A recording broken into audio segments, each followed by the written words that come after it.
Assalamualaikum warahmatullahi wabarakatuh. Halo semuanya, apa kabar?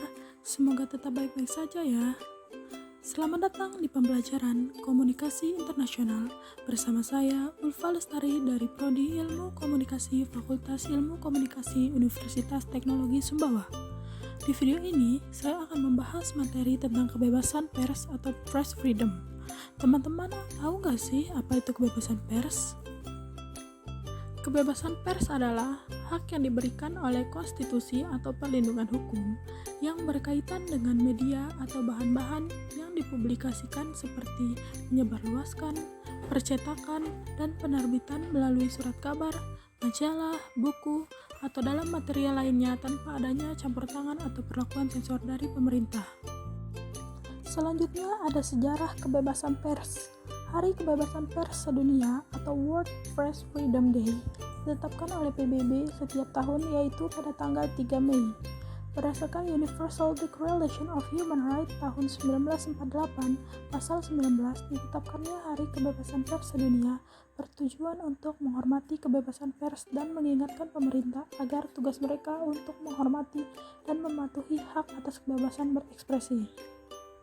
Sidang Umum PBB pada bulan Desember tahun 1993 memproklamirkan Hari Kebebasan Pers Sedunia. Hari 3 Mei ini juga ditandai dengan penandatanganan Deklarasi Windhoek, sebuah pernyataan prinsip pers bebas yang disatukan oleh wartawan surat kabar Afrika. Menurut salah satu penggagas Hari Kebebasan Pers Sedunia, Alain Modoux, usulan mendirikan Hari Internasional yang didedikasikan untuk kebebasan pers muncul sekitar 27 tahun yang lalu di Windhoek, Namibia. Dalam buku Pressing for Freedom 2000 Year of World Press Freedom Day yang diterbitkan oleh UNESCO tahun 2013, Alain Modoux mengatakan usulan itu tertuang ketika seminar mempromosikan pers Afrika yang independen dan pluralistik. Seminar itu ditutup pada 3 Mei 1991 dengan diadopsinya Deklarasi Windhoek yang sejak itu menjadi teks rujukan lingkup internasional yang menetapkan prasyarat untuk pembentukan kebebasan media, pluralisme media, dan independen media. Proses dari awal proposal di Windhoek hingga akhirnya disetujui oleh Sidang Umum PBB di New York memakan waktu 2,5 tahun. Langkah pertama dan paling menentukan dicapai di Paris pada kesempatan Konferensi Umum UNESCO pada bulan November tahun 1991. Dari sana, kemudian negara-negara anggota UNESCO juga mengungkapkan keinginan agar 3 Mei dinyatakan sebagai Hari Kebebasan Pers Sedunia. Selanjutnya ada aturan dan landasan hukum kebebasan pers. Yang pertama ada Undang-Undang Republik Indonesia Nomor 40 Tahun 1999 tentang pers. Yang kedua ada Undang-Undang Republik Indonesia Nomor 32 Tahun 2002 tentang penyiaran. Pasal 4 ayat 1 dan 2 dalam Undang-Undang Republik Indonesia Nomor 40 Tahun 1999 tentang pers menjelaskan bahwa kemerdekaan pers dijamin sebagai hak asasi warga negara dan pers nasional tidak dikenakan penyensoran, pemberedelan, atau pelanggaran penyiaran.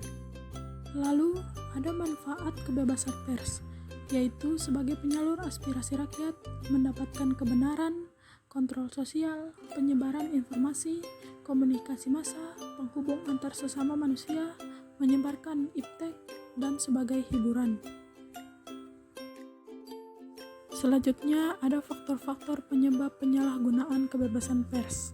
Yang pertama, lebih mengutamakan kepentingan ekonomis, campur tangan pihak ketiga, keberpihakan, kepribadian, dan tidak mempertimbangkan kondisi sosial budaya dalam masyarakat. Beberapa oknum yang menyalahgunakan kebebasan pers. 1. Digunakan sebagai alat politik bagi oknum tertentu untuk mencapai tujuan tertentu. 2. Melalui opini atau pendapat yang bersumber dari SMS.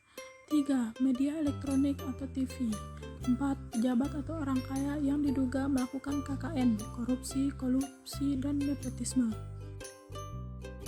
Dampak positif kebebasan pers.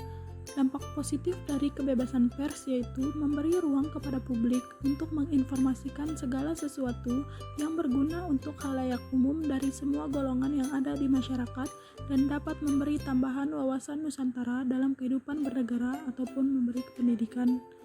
Dampak negatif kebebasan pers. Dari sisi internal, pers tidak objektif dan ketidaksiapan masyarakat untuk menggunakan hak jawab.